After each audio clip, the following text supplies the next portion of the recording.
Hello friends, welcome back to my channel if you're returning, and if this is the first video of mine that you're catching, welcome. My name is Rachel and I am a reseller on sites like eBay, Poshmark, and Mercari. And right about now in the year is when I like to do sort of like a Q4 strategy video. Q4 is typically my best couple of months of the entire year. You've got the holidays in there, back to school. People are just generally spending more money, and of course as resellers we want to take advantage of the seasonality. So usually I put out like a strategy video on what I'm doing to like ramp up my business during these times. However, there was a big loop thrown at me, and many of us, if you clicked on this, I'm sure it's because you're feeling it too. Poshmark changed their fee structure completely effective October 3rd, 2024. And so my strategy for Q4 is not so much what it normally would have been. My strategy right now is just sort of navigating these Poshmark changes. So if you want to see what I've been doing over the past week or so and what I'm hoping to accomplish and how I'm hoping to move forward, definitely stick around. So I'm not going to go over the entire fee structure change. There's plenty of other videos out there, people that have explained the fee changes. It's on the Poshmark website, and quite frankly, it's complicated compared to that 20% that they were taking before. But they've split it up, just to give you an overview. They've split it up to where the buyer and the seller both pay a fee. The seller fees are lower, but now some of the fees are on the buyer.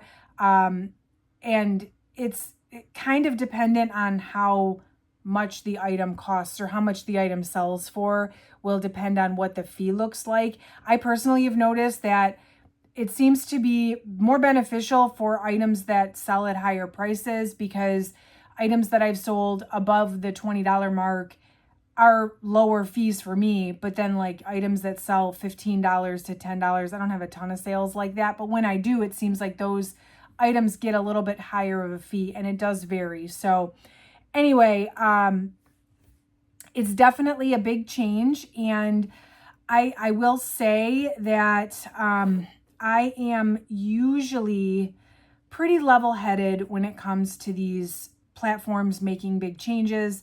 I've been reselling for 20 years now. I've had to endure so much change, good, bad, and different, from all these different platforms. You really learn to just roll with it. This one though, I don't know if it's the pregnancy hormones or what. This one though has me a little shook up. I am still going to focus on what I can do. And, you know, I'm very big on controlling my controllables. This one I just can't make sense of in my mind. And the first couple of days after the change, it seems that my Poshmark sales went way down. Like my sales volume, my sales numbers for the first couple of days at least have not been favorable. And so I can complain about it, or I can focus on other platforms and what I can do to not have all my eggs in one basket. You know, Poshmark is my number one platform, but there are definitely ways around it. So if you are feeling this too, I'm going to share with you what I've done over the past week to kind of balance it out and bring my sales to stable, even though Poshmark's been a little slower. So if you like reseller content and you like strategy type videos, make sure you subscribe to the channel. I love sharing with you what's working for me. Like I said, with a focused on what I can do, focused on what I can control type attitude. So I love sharing this type of content with you, and hit that like button if you could. That definitely helps out the channel. It lets me know you like this kind of content. Comment down below what you think of these changes. Have you seen a positive increase in sales? Are your sales down?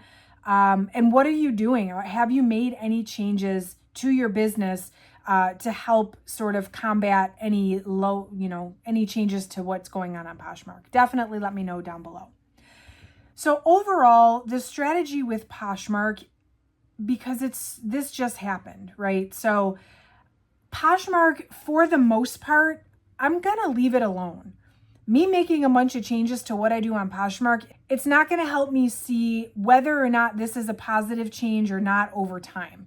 So the last thing I want to do is start messing with my Poshmark closet and my Poshmark strategy in general. My biggest focus, first and foremost, is to cross list. Now, for those of you that have been watching my channel, I use List Perfectly. I manage all of my inventory right in the List Perfectly inventory management dashboard. I draft it in there, I list it in there, and then I cascade those listings to various platforms. And that's what I've been doing. That's not going to change. But what I've really made sure of lately, with the pregnancy and just having to pick what I focus on, the cross posting has not been really totally at the forefront like it should be. So my first action was to make sure that everything I have listed on Poshmark is also listed on eBay and Mercari at least. Typically, I make sure everything gets on Poshmark and eBay, usually Poshmark first, then eBay. And Mercari is sort of like when I get to it, when I have time to sit down and cross post a bunch of stuff. But I really did make sure that I caught up and now everything is on all three platforms for sure. I've also taken the time to catch up listing everything on Kidizen, not everything, at least women's clothing and kids clothing, which is about 60 to 70% of my entire inventory. Cross-posting to Kidizen is super, super, super quick, and I don't make a ton of sales, but I can easily cross-post. I think yesterday I cross-posted 100 listings, and it took me like 45 minutes. So it's just one of those things that I don't necessarily do as much of as I would like because it does take time. But when I sit down and I do a bunch, it doesn't take that much time, if that makes sense. So that was first course of action. If you are not cross-posting, if you're on Poshmark and you're not on other platforms, definitely consider cross-posting. Like I said, I use List Perfectly. There are others out there. I have found that List Perfectly works for me. If you want to give it a try, there is a link down below for 30% off your first month, and you do get to try it risk-free. They also did just recently give access to some of their AI listing tools to all the tiers, not just the highest tier. There's limits on how many you can do per month, but it's definitely something like if you have not yet tried cross-posting, now is the time. Definitely give it a try. My biggest concern with the Poshmark changes is that the buyer is now being charged a fee when they were not before. And again, I can't predict how people are going to behave, what consumers are going to decide. But me personally, if I am on Poshmark looking for an item and I go to check out and I have to pay a fee to buy the item, I'm going to probably abandon my cart unless it's something I really, really, really want.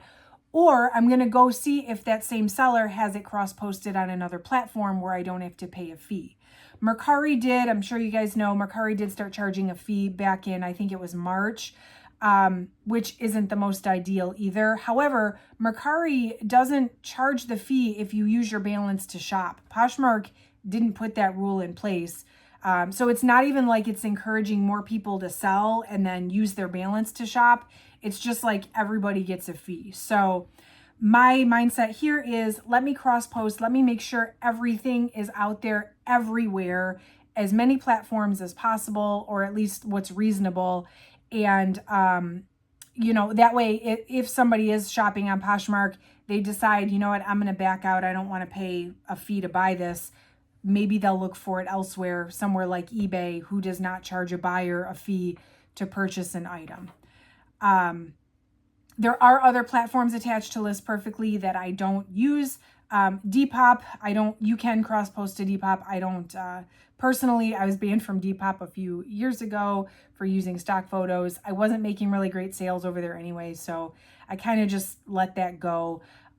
If you sell vintage or handmade, you can use Etsy. I don't post to Facebook Marketplace because Kidizen actually has an option to turn on where your items are visible on Facebook Marketplace if you post them on Kidizen. So instead of double working, I just post on Kidizen. What else is there? There's Shopify if you use that, Amazon. I don't post on all those different sites, but I do have everything on at least my 3 and Kitizen as my fourth. So definitely something worth looking into, and definitely something I'm now committed to keeping up with in light of these changes. On eBay, I went in and I sort of right-sized my pricing.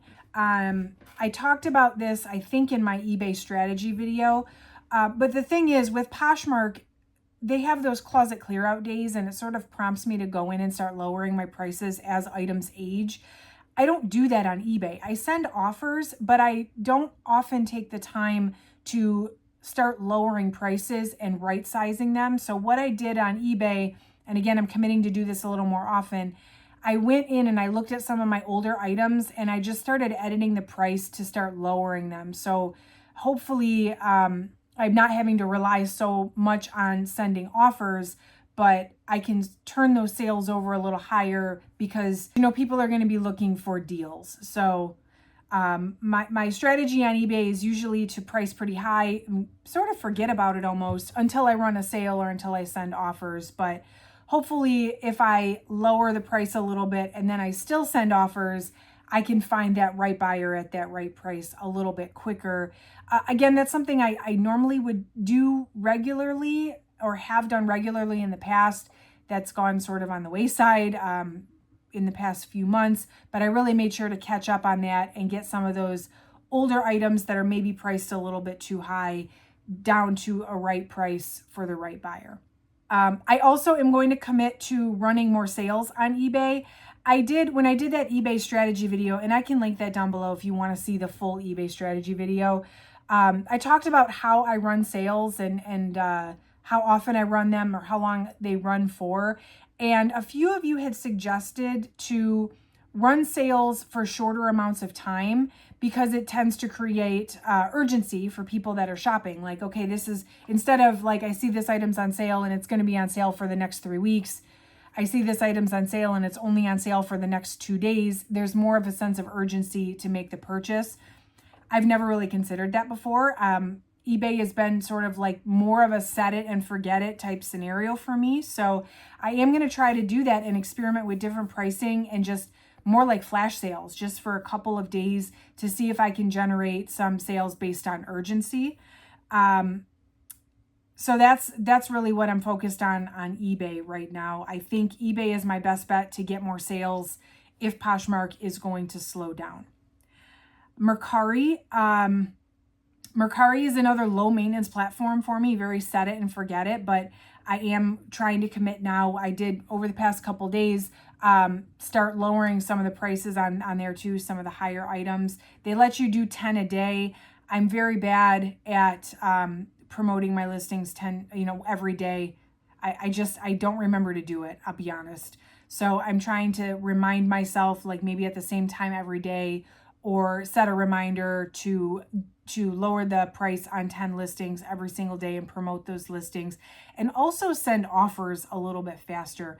Mercari only makes 8 to 10% of my sales every month, and usually it's people sending me offers. So I'm not super good about going in and sending offers to people when they like my items on Mercari, especially because you can only send an offer once every 48 hours. So lately what I've been doing is going in maybe once a week and sending a bunch of offers, but I'm really committed now to at least going in there once a day so that if somebody is going to make a purchase on something they've liked, it's more fresh. I don't know if it's going to work or not, but it's something I'm going to try. So in a nutshell, basically the overall strategy is make sure I have everything on every platform so that more eyes are on it in more places. Poshmark wise, like I said, right now, I don't want to start making a bunch of changes because then I won't know if the changes I've made have positively or negatively impacted my business because of the change that's already occurred. So I'm not going to panic on Poshmark. The one thing that I did change, not necessarily on Poshmark, but with my Posher VA. So I use Posher VA, just for context, to share for me, return share, and send offers to likers. I've been using Posher VA to do that probably several years now. And it is a really great tool to do those things so that I don't have to, because I do believe that you, especially the sharing and the sending offers, you have to do that in order to keep your closet visible, and to do that stuff manually just takes a ridiculous amount of time. And so the subscription for Posher VA is well worth the price if you consider the amount of time you don't spend doing those tasks. Well, anyway, I've always had Posher VA set up to send 10% offers with the $4.99 shipping 5 minutes after somebody likes the item. Since I'm a Posh ambassador too, and right now I guess apparently everything in my closet gets $5.95 discounted shipping, there's no point in me offering that $4.99 shipping because there's already a discount, and then like I'm putting another discount on, and it's going to use my $4.99 discount over the $5.95 discount, costing me money for essentially no reason. So what I'm trying now for the next, I guess, foreseeable future is I've sort of tiered my offers based on how old the item is.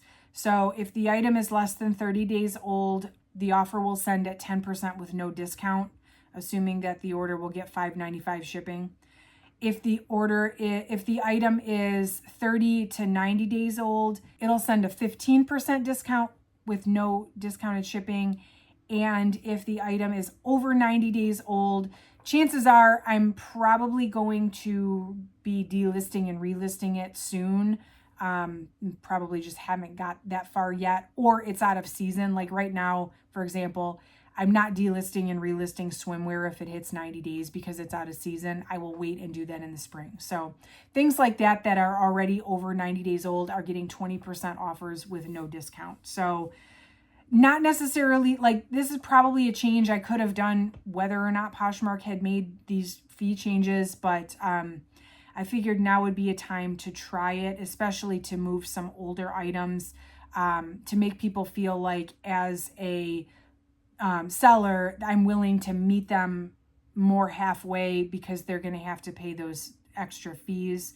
And also in my mind, I'm just kind of mentally preparing to accept or at least entertain lowball offers that maybe I wouldn't have before, just knowing that I'm probably going to make a little more from the item and the buyer has to pay a little more for the item. So, you know, hopefully it's going to work out for the best with a little bit of strategy change.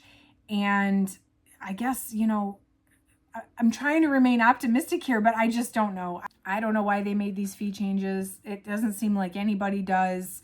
I don't know that we'll ever know why, but all we can do is move forward and really just try to pivot our business based on what we can do. And so I'm hoping we can turn this into a conversation. Let me know down below some of the things that you are doing, or maybe you don't need to do anything. Maybe you're like, you know what, this has been great so far. I've made a ton of great change. I haven't had to make any changes. I've made great sales. So maybe that's the case for you, and I'd love to hear that as well. So definitely let me know in the comments down below. Make sure you subscribe to the channel if you like reseller content. I try to post videos at least twice a week. Hit that like button if you could on the way out. That definitely helps out the channel. And that is it for today, friends. Good luck out there, and I will catch you in the next video.